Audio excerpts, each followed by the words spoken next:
Bonjour à tous et bienvenue sur France 24, bienvenue dans le focus du jour. Avec la prise du quartier général de Mouammar Kadhafi, la rébellion a porté hier un coup sévère au régime. Le fief du colonel, devenu le symbole du pouvoir et de toutes ses provocations, n'est plus.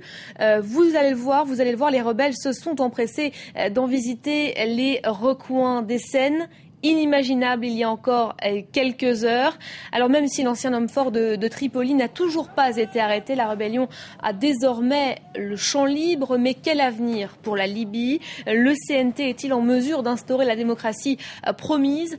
Nous posons toutes ces questions ce matin à Qatar Aboudia. Bonjour, vous êtes professeur en relations internationales. Merci d'accepter de répondre à nos questions. Tout d'abord, le CNT a annoncé qu'il allait transférer son siège d'ici quelques heures. Il se trouve actuellement à Benghazi. Demain, le nouvel organe politique libyen siégera donc à Tripoli. En d'autres termes, les choses sérieuses vont commencer pour le CNT. Est-ce que vous êtes confiant aujourd'hui pour l'avenir? Avant tout, la bataille de la Libye n'est pas terminée tant que le régime de Kadhafi ne seront pas, tant que les villes de Sirte et Sebha ne soient pas dominées par les rebelles. Mais sur le plan symbolique et administratif, ce transfert de CNT vers Tripoli représente un tournant pour annoncer le début d'une période transitoire ordonnée, sans vengeance et qui dessine un avenir démocratique de la Libye. Ça dépend donc de l'élargissement de la base des CNT, de la possibilité de dominer les milices qui ont des armes maintenant dans la rue en Libye. C'est un travail de géant devant le Conseil national transitoire, mais avec la chute de Tripoli, la page de Kadhafi est bel et bien terminée et une nouvelle page s'ouvre en Libye. Et vous l'abordez comment justement cette nouvelle phase, cette nouvelle période qui a déjà débuté? Vous êtes confiant donc aujourd'hui?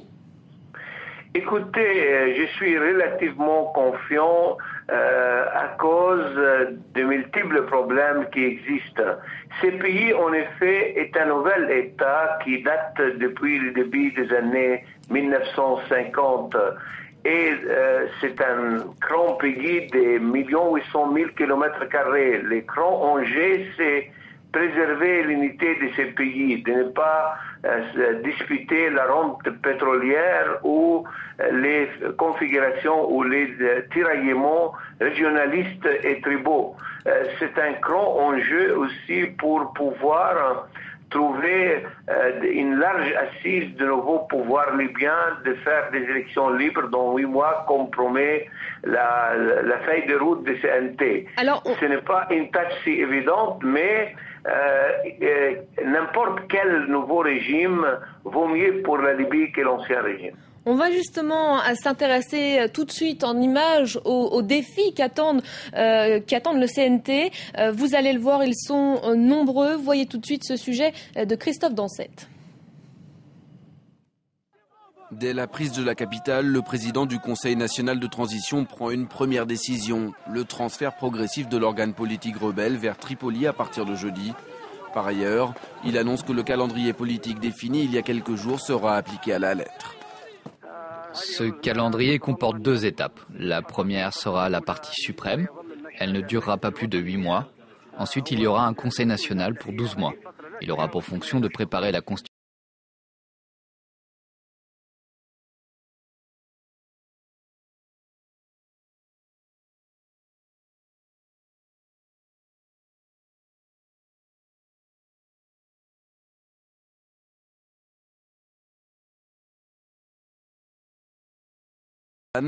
Immense morceau de désert riche en pétrole.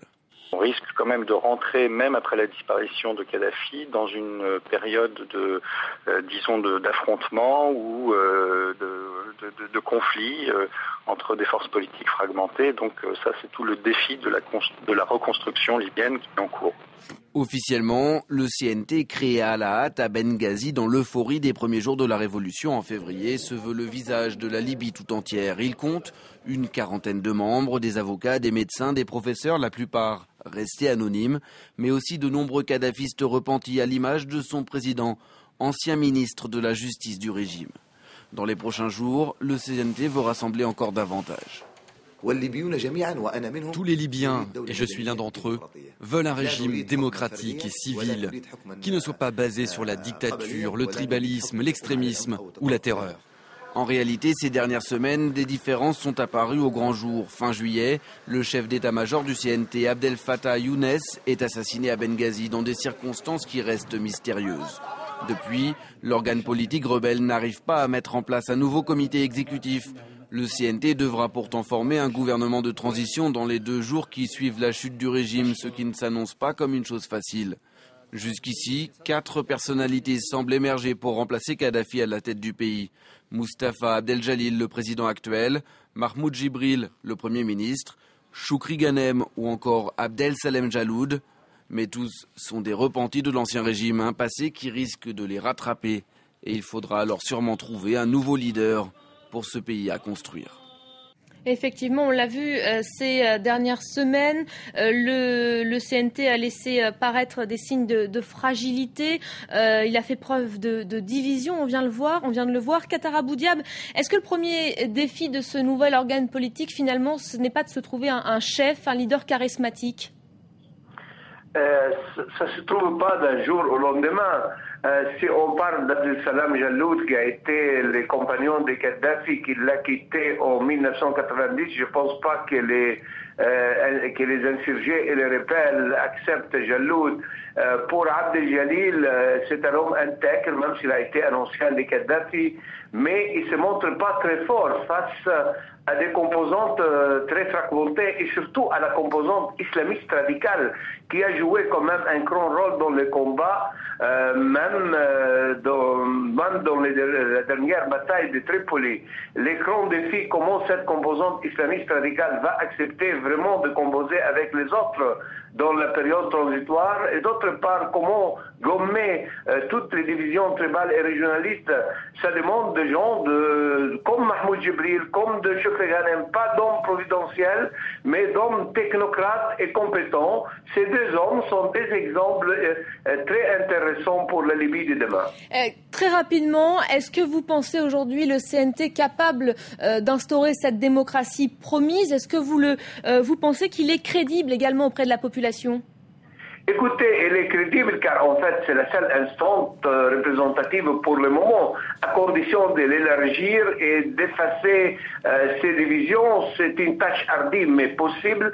Et d'autre part, il faut bien le dire, le processus de la démocratie dans un pays comme la Libye, ça ne va pas se faire d'un jour au lendemain. C'est un long processus, c'est une culture aussi à installer. Ça va demander du temps, mais il faut commencer. Et le commencement, c'est avec la fin des malheurs de la Libye, la fin de la dictature et l'installation d'un état de droit. À mon avis, cette installation d'un état de droit et de citoyenneté, c'est la condition sine qua non pour une démocratie en Libye. Et cela passera aussi sûrement par des élections. Merci beaucoup à vous, Qatar Abou Diab. Merci d'avoir accepté de répondre à nos questions. Un soutien international qui, on l'a vu, est sans faille depuis le début de cette crise. C'est la fin de ce focus du jour. Vous restez avec nous sur France 24. D'autres infos à suivre tout de suite.